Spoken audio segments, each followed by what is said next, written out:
Centeno morre, vem aquela tranqueira do Sarney, e vai e vem, e inflação, vocês nem sabem o que é inflação, e aí vem essa inflação, e aí se fortalece o negócio das mulheres, mais direitos, Lei Maria da Penha, Delegacia da Mulher, a Secretaria de Direitos Humanos, uma coisa que não existia. Então, uma série de pequenas conquistas foram se construindo numa sociedade que era uma sociedade que a gente buscava, mais justa, com um olhar no social e não só no próprio umbigo, né?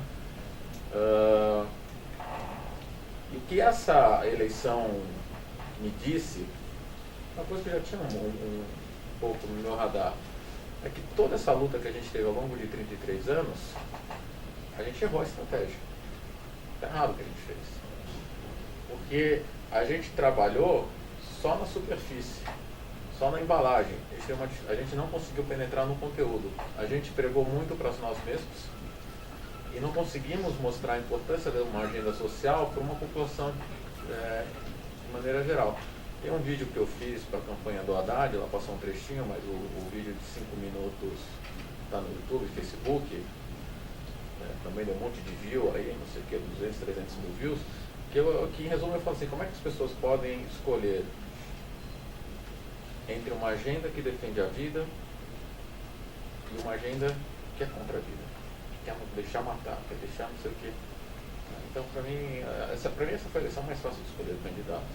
Nunca fui petista por uma série de razões, votei várias vezes no PT por uma série de razões, mas é importante dizer isso aí, porque assim, não sou militante petista, mas e essa eleição não era uma eleição para votar no PT. A gente estava votando uma agenda que defendia a vida, justiça, liberdade, direitos humanos, essa coisa toda contra o oposto disso, contra a exceção, contra a tortura, contra a violência, essa coisa toda. Então não importava quem estava encabeçando se era o Haddad, se era o Ciro, se era a Marina, se era o Alckmin, né?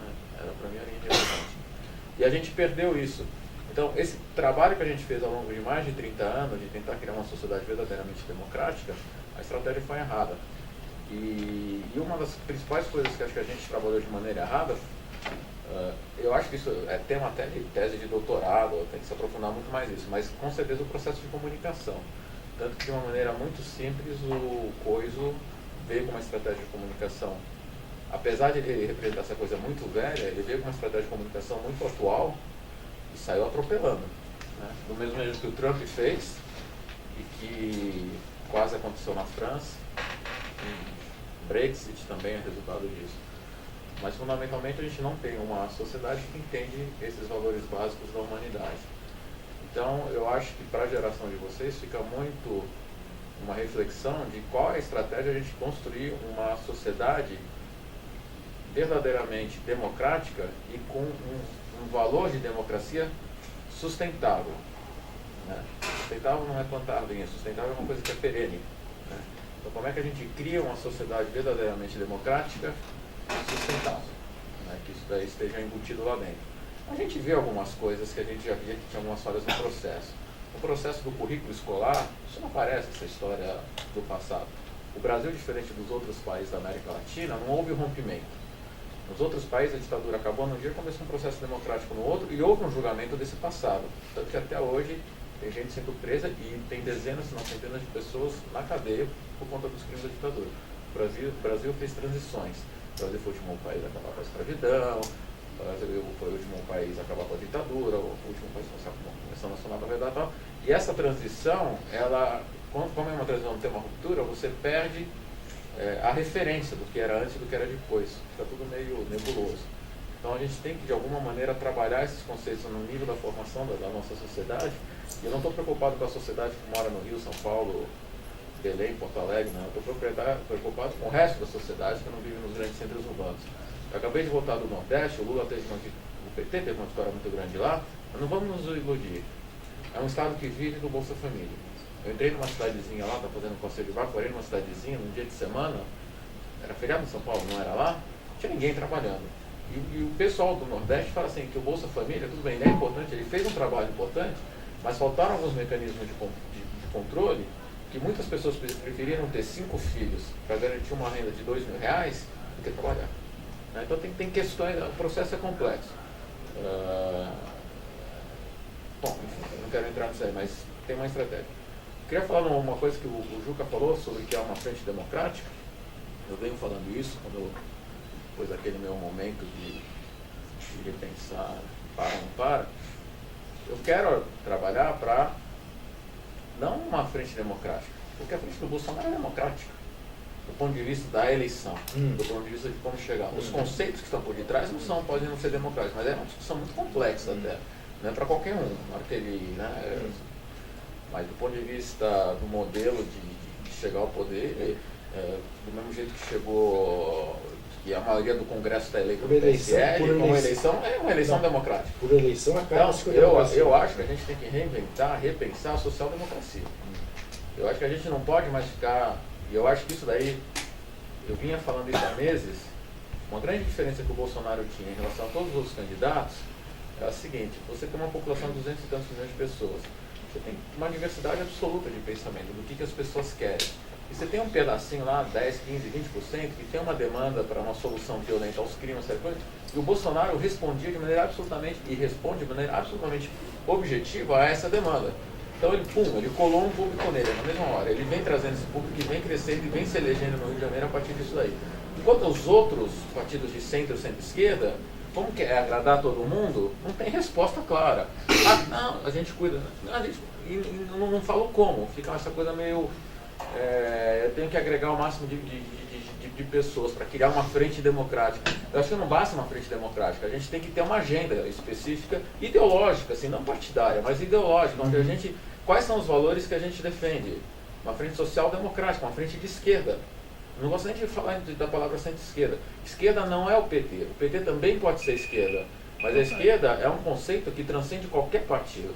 A minha mãe deu uma entrevista sobre a sentença da OEA, e no final o repórter fez uma pergunta que não deveria ter feito. Se tivesse feito para mim, eu não respondia. Minha mãe respondeu, infelizmente, mas ela é muito boa para quem conseguiu captar uma coisa muito importante. No final da entrevista, o repórter pergunta para ela: a senhora se considera uma pessoa de esquerda? Claro, sempre foi uma pessoa de esquerda.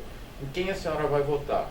Eu vou votar no Alckmin. Acho o Meirelles também legalzinho, mas ele não tem nenhuma chance, eu vou votar no Alckmin. O que é importante dessa resposta é que ela é uma pessoa de esquerda na sua essência. E ninguém aqui tem legitimidade para discutir se ela é de esquerda ou não. Ela tem 77 anos, mais de 40 anos de militância numa agenda de esquerda, inclusive fez mais que a maioria das pessoas, obviamente, pela agenda de direitos humanos. Então ela tem legitimidade para dizer que ela é de esquerda.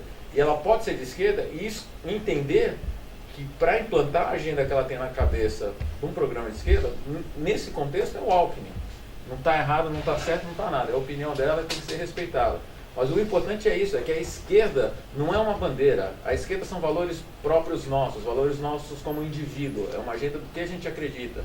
E não tem nada de errado ser de direita também.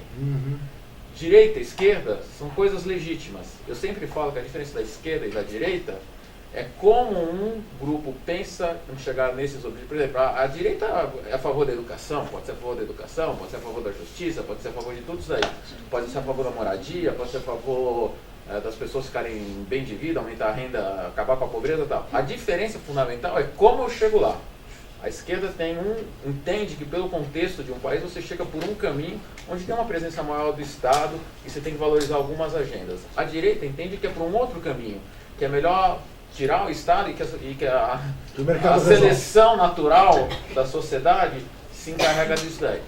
Quem está certo? É irrelevante quem está certo, não tem nem certo nem errado, são duas maneiras diferentes. Existe uma outra coisa que é um pensamento fascista, e isso é errado, que é o pensamento do Bolsonaro, que é um outro debate.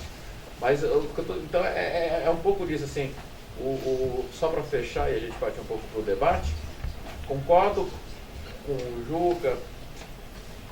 O Adriano é uma referência histórica, é um grande professor meu, aprendo muito com ele, participei já de dezenas de eventos, várias mesas com ele. Ele é a história viva aqui, é uma pessoa que a gente tem muito a aprender com ele. E do ponto de vista que a gente tem é que sair de cima do muro, que a gente viu durante esses 30 anos. O que a gente defende, e a gente tem que agregar isso que ele falou, trazer gente para perto, mas que tenha alguma similaridade de pensamento com a gente. Eu não quero só criar número. Eu sinceramente, Juca, Eu não quero, para fortalecer essa minha frente democrática, ter gente que apoia o Bolsonaro. Não. Porque tem uma questão conceitual de ponto de partida que é incompatível. Não, mas nessa frente não cabe ninguém que apoie o Bolsonaro, evidente. Ou que tenha apoiado, evidente. Então, mas eu vou até um pouco mais longe. Eu acho que, assim, a gente tem 35 partidos, que eu acho que é um excesso e tal, enfim, essas coisas vão mudar, mas o espectro de pensamento, ele está em 4, 5 subgrupos, desde uma extrema-direita a uma extrema-esquerda e passando pelo centro, essa coisa toda. Então a gente tem que pegar do centro para a esquerda quem tem esse pensamento e acha que tem que valorizar, cuidar da saúde pública, tem que cuidar do ensino público, tem que resolver o problema de moradia do Brasil, blá blá blá blá. Quem tem esse pensamento de esquerda e que acha que ainda tem que ter algum nível de controle do Estado, porque esse é um país de profundas diferenças sociais, então a gente não está pronto para esse liberalismo, né? E criar uma social-democracia novamente, que existiu lá atrás, na época da criação do PSDB e de alguns outros partidos, lá em 85, 88, e que por conta desse modelo político que a gente tem, desapareceu. A gente tem que lembrar que tanto Lula quanto Fernando Henrique deram a mão para o Maluf para garantir uma frente democrática.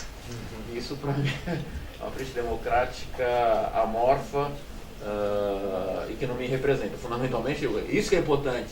A gente tem que criar uma frente democrática que represente vocês. Não basta qualquer coisa. Ela tem que representar o que vocês pensam. Ela tem que fazer sentido para vocês.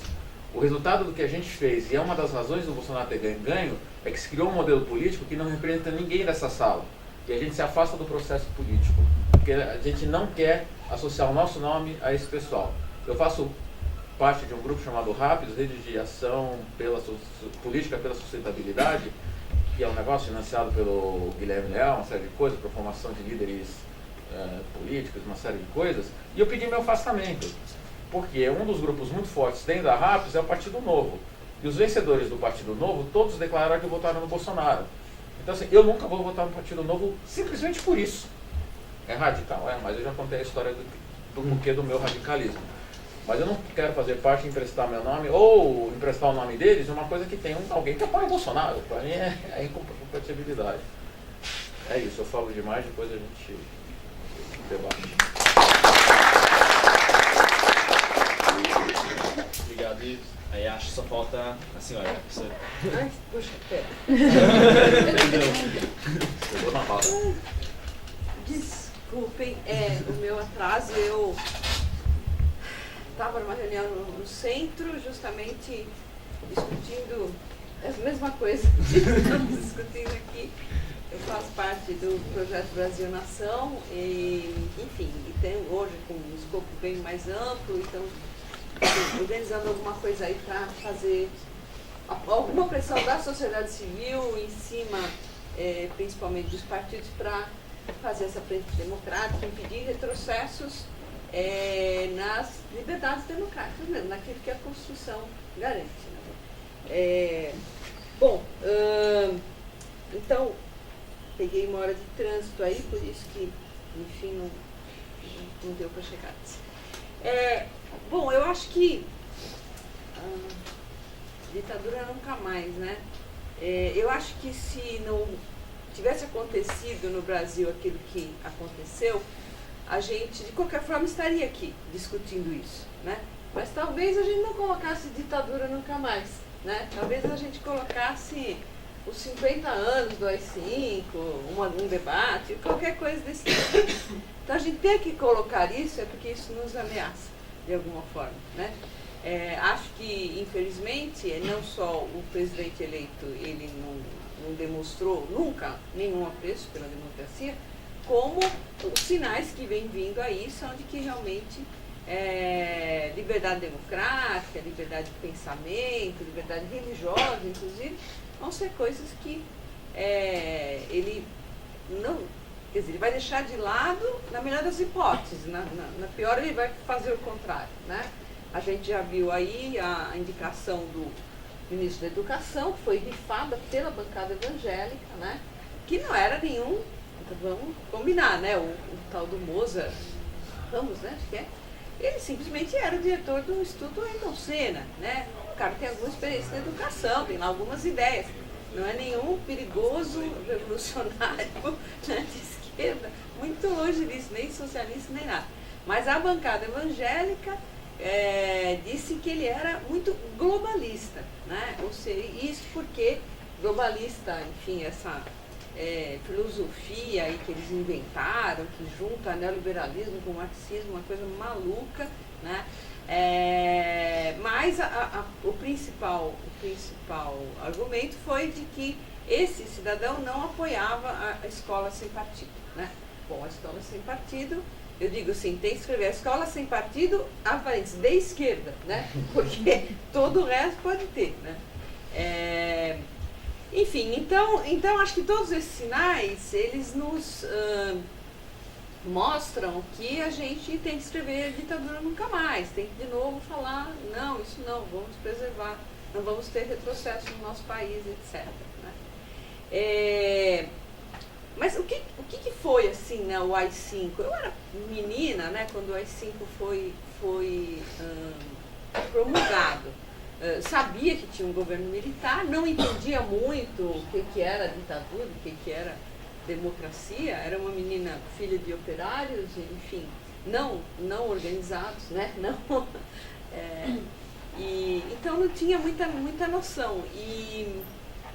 Então quando veio o AI-5, o que a gente ouvia era que apesar do golpe, o país ainda estava muito confuso, tinha muita bagunça, e não sei o que, então essa coisa da bagunça, né? A bagunça, não pode ter bagunça.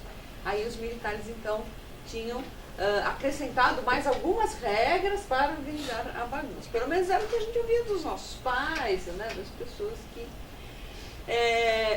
Então, assim, veja bem, eu sempre digo o seguinte, né? Eu não sou cientista política, nem socióloga, sou apenas uma economista, mas eu sempre, para mim, na minha cabeça, sempre a diferença entre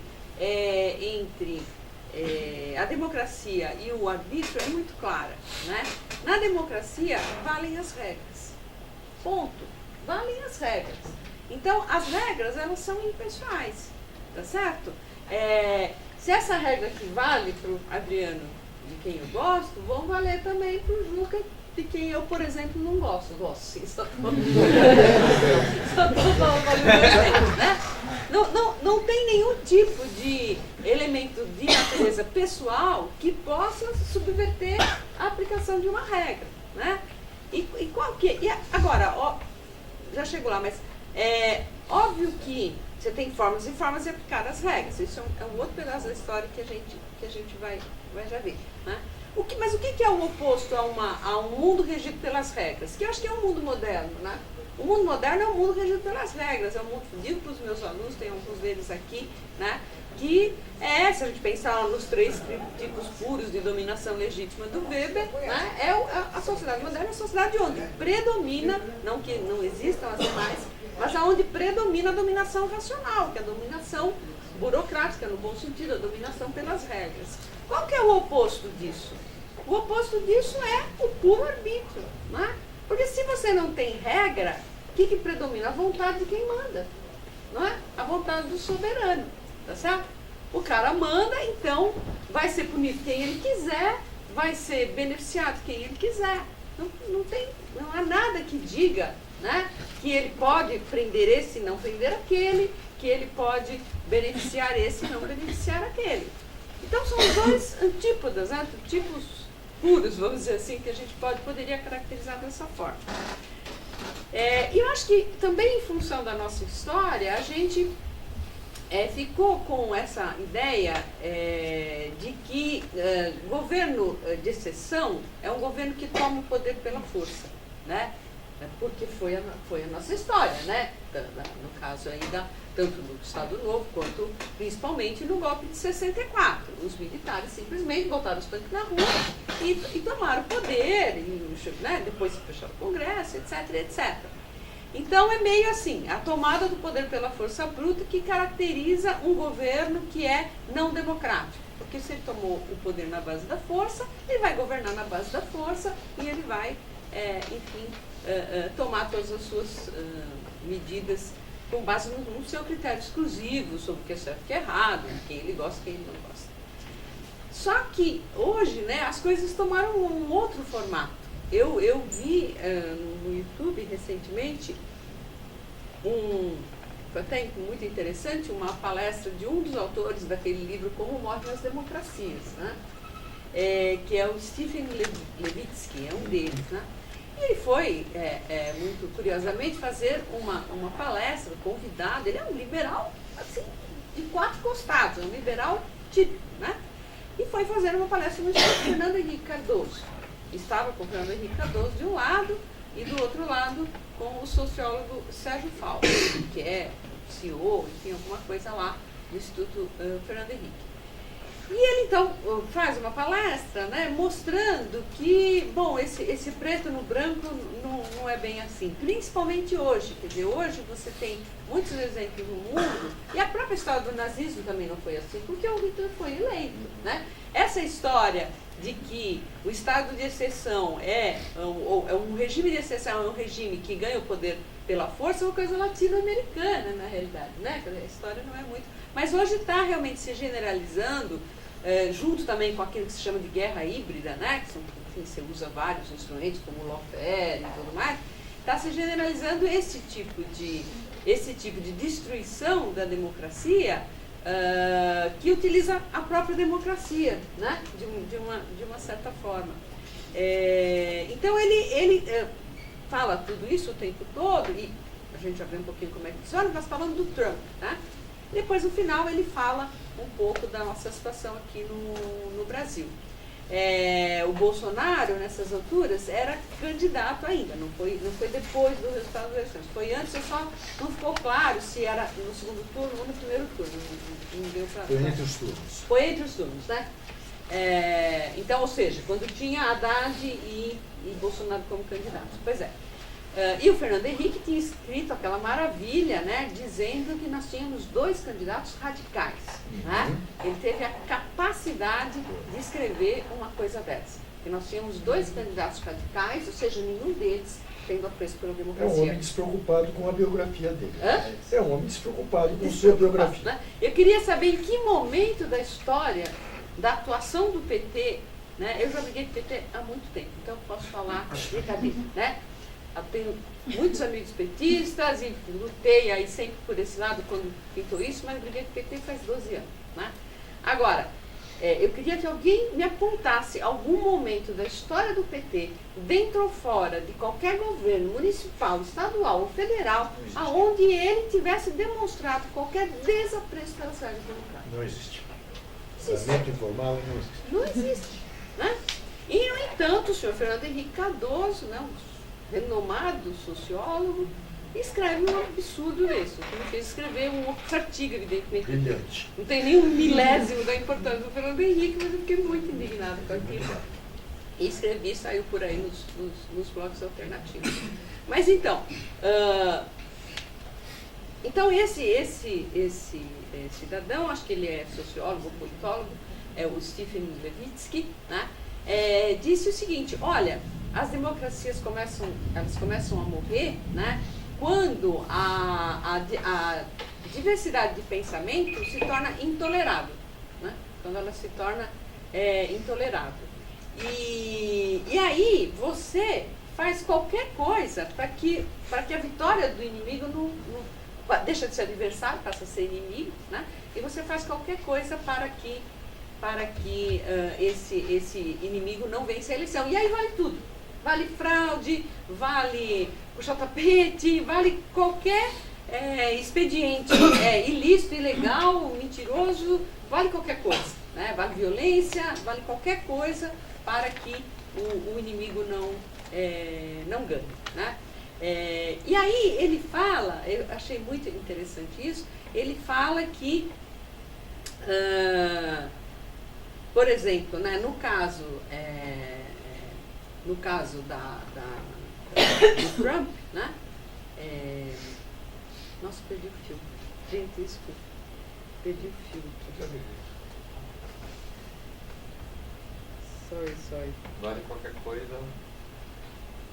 Bom, vale qualquer coisa, enfim, eu vou falar de outro jeito, depois você lembrar, eu volto no fio da meada. Em suma, vale qualquer coisa para que o inimigo não ganha a eleição. Então, é por isso que as democracias começam a morrer, né? Porque é óbvio que se o inimigo ganha a eleição, o outro não vai aceitar, né? E aí as regras do jogo começam a deixar de funcionar, começam a ficar muito pouco claras, né? Ele disse o seguinte, olha, você pode fazer tudo isso aparentemente dentro das regras do jogo. Então ele diz assim, por exemplo, quando ele foi falar do Brasil, ele disse assim, eu não acho, por exemplo, que o impeachment da presidenta Dilma foi ilegal. Eu não acho que foi tudo feito dentro do ritual, etc. Só que foi a utilização de uma ferramenta, essa ferramenta que eu queria falar, que eu perdi o fio, né? Que ele diz que é uma ferramenta muito poderosa, que ele chama de jogo bruto institucional. Né? Você leva porque aí é que está, né? Que você tem um conjunto de regras, e aquelas regras você pode levá-las a ferro e fogo. Então, se você levar a ferro e fogo algumas coisas que estão escritas na Constituição, nenhum governo para em pé. Vai caindo todo, um atrás do outro. Né? Então, você tem que ter algum mecanismo de moderação na interpretação dessa regra, em benefício dos princípios que essa Constituição defende. Né? E no caso da presidenta Dilma, ele disse, não é ilegal, porque foi tudo feito dentro das regras, mas é jogo bruto institucional. No caso do presidente Lula, né, e Fernando Henrique ficava assim na cadeira. No caso do presidente Lula, a mesma coisa, né? Porque teve um processo, teve um julgamento, tem lá, bem ou mal, algumas elementos dentro do processo que levaram alguns juízes a condená-lo, né? Mas, mais uma vez, né? É um uso muito claro de força bruta institucional. Né? Então, você exacerba algumas coisas que estão, digamos, de alguma maneira, ditas nas regras, mas para atingir determinados propósitos. Né? E com isso você tem resultados importantes, como, por exemplo, tirar um candidato que tinha claramente a preferência popular das eleições. Né? Se o Lula fosse candidato, alguém pode dizer, acho que o Bolsonaro ganhava do mesmo jeito. Pode até ser, mas, né, jamais saberemos. Eu acredito que não. Acredito que se Lula fosse candidato, ele, inclusive antes de ele ser retirado, né, das pesquisas, ele já estava, inclusive, com chance de aparecer ganhando no primeiro turno. Né? Enfim, então eu acho que, fico pensando, será que, se para completar, se a gente fosse, se houvesse um AI-5 hoje, novamente, né? Será que ele seria igual? Teria o mesmo jeito, a mesma cara? Talvez não, né? Talvez não. Até porque hoje a gente tem outros meios que não existiam nessa época. Né? Então, eu me lembro quando eu estudei nessa escola, no começo dos anos 70, em 73 eu entrei aqui, tinha rato dentro de sala de aula. Rato eram os a gente chamava de rato, né? Eram os informantes. Para descobrir o quê? Quem eram os professores de esquerda, quem eram os alunos de esquerda. Né? Será que hoje precisa disso? Não, claro que não. Hoje alguém põe lá no Facebook, denunciem os professores, não sei o quê. Aqueles que tiverem essa disposição, todo mundo tem um celular na mão que tira foto, acabou. Então, não precisa, né, de AI-5 nesses moldes. Talvez a gente tenha um AI-5 ainda mais efetivo, ainda que não tão explicitamente constituído, né, explicitamente promulgado como foi este. Acho que a única coisa que pode evitar isso é a organização democrática mesmo, é a constituição de frentes, que a sociedade civil mostre para o novo governo que ela está organizada e que ela não vai aceitar calada, né, a violação dos princípios democráticos e daquilo que está colocado na Constituição de 88. Né? Então, acho que é isso.